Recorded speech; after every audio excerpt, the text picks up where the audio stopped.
Ave María Purísima, sin pecado concebida. Muchas veces vemos a la Iglesia en medio de peligros, en medio de tormentas. También vemos nuestra alma, que tantas veces se ve como combatida por vientos de tentaciones, preocupaciones y tormentos. Es la imagen que este domingo nos traía el Evangelio. Jesucristo que duerme en la barca en medio de una gran tempestad. Dios parece dormido y sin embargo sigue siendo Dios. Después termina serenando los vientos.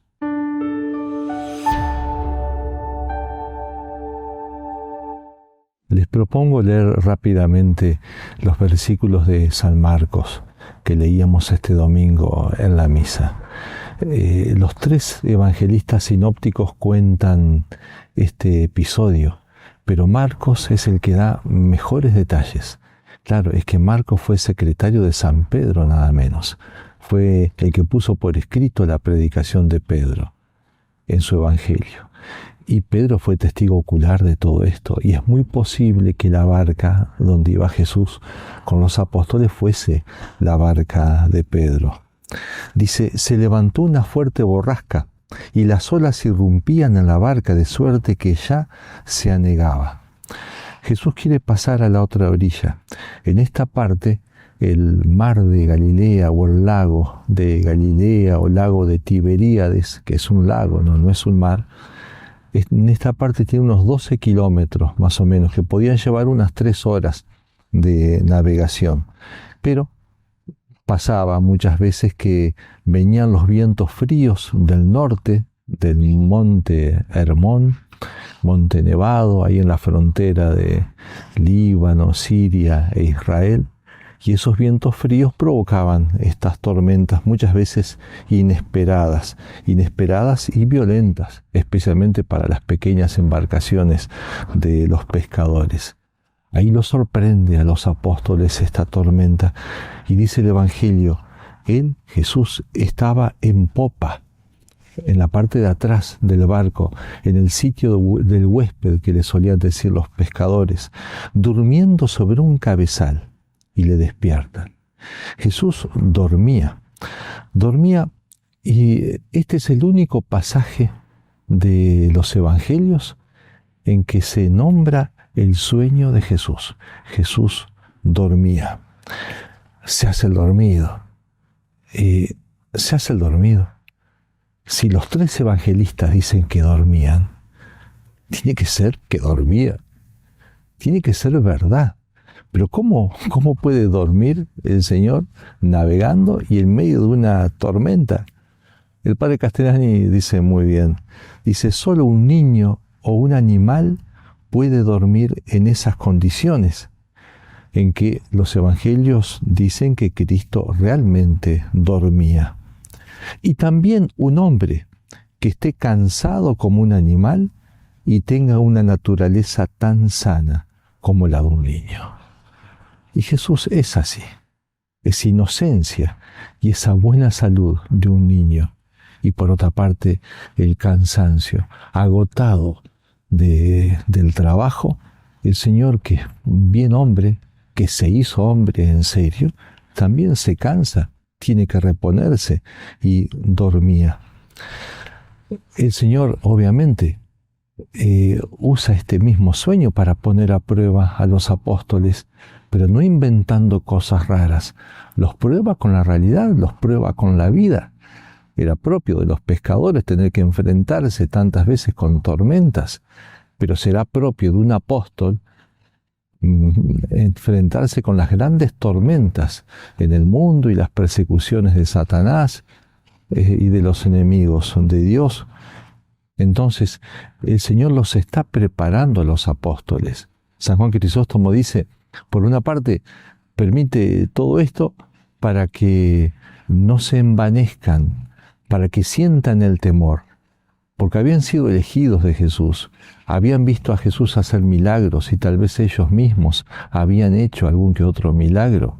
Sin embargo, para que se acordasen de que seguían siendo humanos y pequeños, llegan a sentir terror. Y para que despertasen la fe en el Señor que los llamó, ahora tienen la posibilidad de comprobar su poder. Bien, entonces lo despiertan a Jesús. Le dice el Maestro, no te importa que perezcamos. Tratemos de imaginar este temor de los apóstoles, pero ahí nomás proyectarlo en nuestros temores, en nuestros dramas.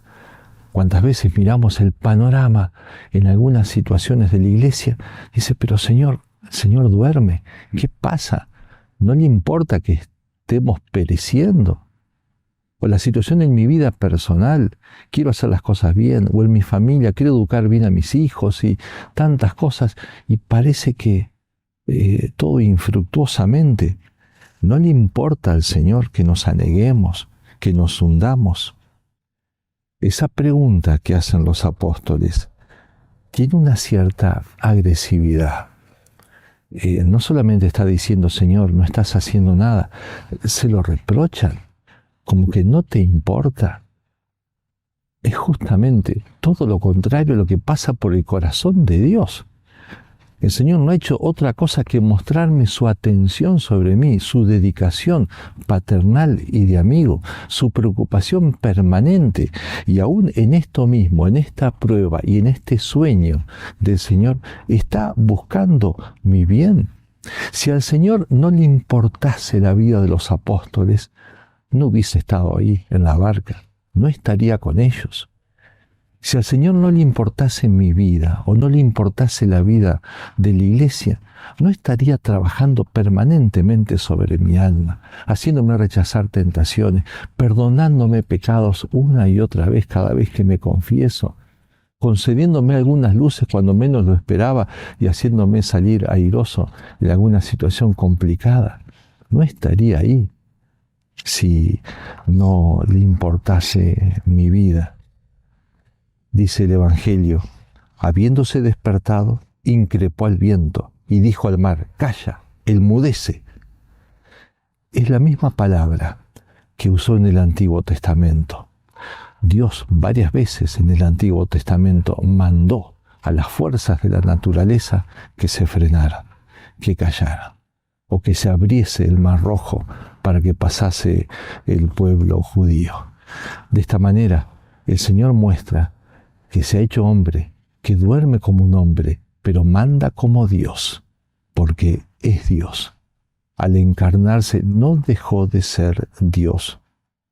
Súbitamente cesó el viento y se hizo una gran bonanza, y las aguas quedaron como un espejo.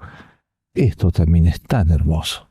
En medio de los reproches que hacen los apóstoles, en medio de sus miedos, pero ahora ver esta bonanza, comprobar la presencia de Dios, el Señor que es fiel a su palabra, que es fiel a su belleza y que todo lo quiere hacer bien. Ahora vemos su obra. Y les dijo, ¿por qué estáis con tanto miedo? ¿Cómo no tenéis fe? Ahora el Señor reprocha, pero con qué dulzura reprocha, buscando la corrección, buscando que entiendan y sintamos que ese reproche también es a nosotros. No es un reproche amargo, no es un reproche humillante para aplastar o para no dejar esperanza, como diciendo, me cansaste. No, al contrario, se abre el futuro, como diciendo, tenemos todo un futuro juntos. Aprendé a confiar en mí, aprendé a estar conmigo, con el Señor de las tormentas, con el Señor de los vientos y con el Señor de la bonanza. ¿Por qué estáis con tanto miedo? ¿Cómo no tenéis fe? Esta corrección es hermosa, para nosotros es hermosa, porque nos muestra que los apóstoles tuvieron miedo, les faltó fe. Entonces eso también me alienta. No soy tan extraterrestre cuando yo siento estos temores y estos miedos. Pero hay otra cosa más en esta corrección. El Señor me hace entender que si Él reprocha este miedo y esta falta de fe, es porque estaba en manos de los apóstoles el dominarlo, y no lo hicieron. Cuando me lo reprocha a mí, tengo que entender eso. Claro que el Señor me comprende y me alienta y me levanta, pero también me reprocha porque estaba en mis manos tratar de dominarme y no tener miedo y tener más confianza y tener más fe. El Señor me reprocha que yo podría haber dirigido los pensamientos. Yo no puedo manejar mis emociones totalmente, ni puedo manejar mis sentimientos. Cuando hace frío, siento frío. Cuando hace calor, siento calor. Siento esa sensación de miedo ante el peligro. Eso no tengo dominio total sobre eso, pero sí tengo dominio, o tengo un buen dominio sobre mis pensamientos. Pensamientos que me tienen que generar esta seguridad. Cuando el pensamiento es un acto de fe, Señor, no te veo, no te siento, o te veo dormido, pero sé que estás y sé que eres Dios dormido o despierto. Ese pensamiento me tiene que serenar y me tiene que tranquilizar. Como cuando Jesús le dice en la última cena a los apóstoles, crean en Dios, crean también en mí. No se turbe vuestro corazón. Creéis en Dios, creed también en mí. Orientar el pensamiento y hacer ese acto de fe está en mi libertad. Lo hago si quiero, y si no quiero, no lo hago. Y si quiero seguir abrumándome y abismándome en el pensamiento amargo, oscuro, viendo solamente lo malo, viendo solamente el dolor, viendo solamente el peligro, y no queriendo acordarme que está Dios y que todo esto está en los planes y que estaba en el programa, eso ya es cosa mía. Por eso el Señor me reprocha. Por eso el Señor, que ha dispuesto todo, como dice el libro de la sabiduría, con medida, número y peso. También los vientos, también las pruebas, en la iglesia, en tu vida, en tu familia, en tu comunidad. Ese mismo Señor es el que hace confluir todas las cosas para tu bien, como dice San Pablo. Sabemos que en todas las cosas interviene Dios para bien de los que le aman. Ese Dios está presente y no se fue, aunque parezca dormido. Pero ciertamente que el Señor te puede salvar o dormido o despierto. Justamente el reproche que le hace Jesús a los apóstoles es que lo despiertan. Han hecho un acto de fe, porque los apóstoles se dan cuenta que Jesús puede salvarlos, pero pensaban que los podía salvar solamente si lo veían despierto. Como si el Señor no me pudiese salvar también cuando duerme. Por eso, nosotros tenemos que hacer ese esfuerzo de orientar nuestros pensamientos en medio de esas oscuridades. Es Dios, es el Señor. Se ha hecho hombre, por eso está tan cercano, por eso siente las cosas que yo siento, pero es el Señor como para dominar las tormentas. Es tan hombre y por eso duerme, y es tan Dios que hasta los vientos le obedecen. Creo, Señor, que estás acá, creo que me amas. Porque podría ser muy hermoso decir, es el Señor, es poderoso, pero es lejano. Me ha dado tantas muestras, no solo de su poder, sino de su cercanía y de que me ama en serio. No tengo derecho a desconfiar. Que la Virgen Santísima, que ella nos enseñe a confiar en medio de las tormentas como fue la pasión. Esa serenidad, ella estaba al pie de la cruz, en medio de la tormenta más grande de la historia, y no se inmutó. En medio del dolor, sabía que todo sucedía para bien de los que amaban a Dios. Firmes en la fe.